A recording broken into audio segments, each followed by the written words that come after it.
যতক্ষণ একটা কিছু আমাদের চোখের সামনে থাকে ততক্ষণ পর্যন্ত আমরা কিন্তু সেটার মূল্য বুঝি না।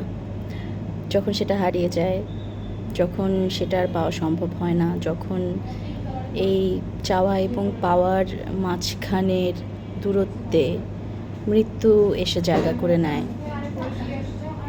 তখন আমরা আসলে বুঝতে পারি যে আমাদের কী ছিল এবং কী নেই, কী হারিয়ে ফেলেছি। আমার এরকম অনুভূতি প্রথম হয় যখন আমি আমার খুব প্রিয় একজন শিক্ষককে হারিয়ে ফেলি। তিনি যখন চলে যান আমি প্রথম বুঝতে পারি যে এটাকে মৃত্যু বলে। এরপরে এই মানুষটার সাথে আর দেখা হবে না, তার ক্লাস করা হবে না, তার সাথে কথা বলা হবে না। মানে জাস্ট একটা যেন শাটডাউন, এমন শাটডাউন যেটা কখনো ওপেন হবে না। চিরতরে একটা অমূল্য কিছু হারিয়ে ফেলা। দ্বিতীয় এই অনুভূতি হলো যখন আমার বাবা চলে গেলেন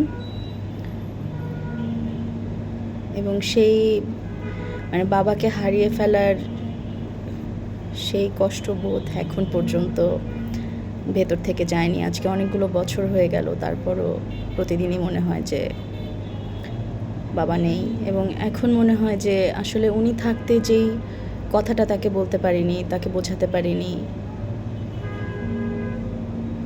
যা বললে হয়তো তার কাছে ভালো লাগতো সেটা না বলে এমন কথা বলেছি যেটা শুনে হয়তো তার খারাপ লেগেছে, কিন্তু সন্তান হিসেবে সে ক্ষমা করে দিয়েছে।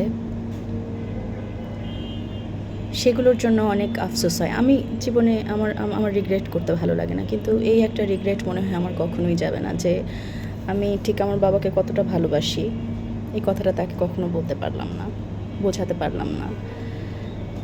সে জেনে গেল না, সে শুধু হয়তো যেটা হয়, আমরা কখনো ভালোবাসার কথা, আমাদের আবেগের কথা, আমাদের মায়ার কথা, স্নেহর কথা আমরা খুলে কাউকে বলতে পারি না। রাগটা দেখাই, ভাবটা দেখাই, যেটা বলা দরকার সেটা বলি না।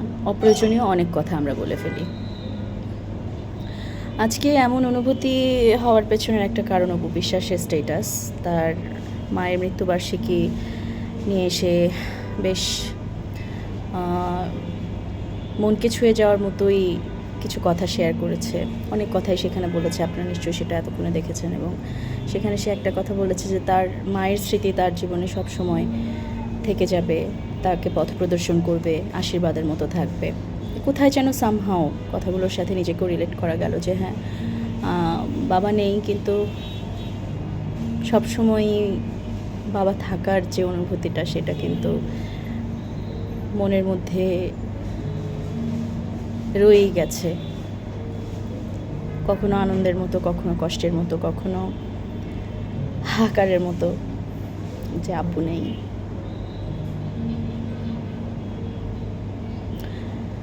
যা আছে তাকে অ্যাপ্রিসিয়েট করতে শিখুন, যা আছে তাকে ভালোবাসতে শিখুন।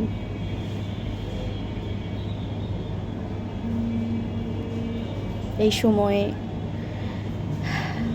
এই মানুষগুলো, এই প্রিয় মুখগুলো সবসময় পাশে থাকবে না।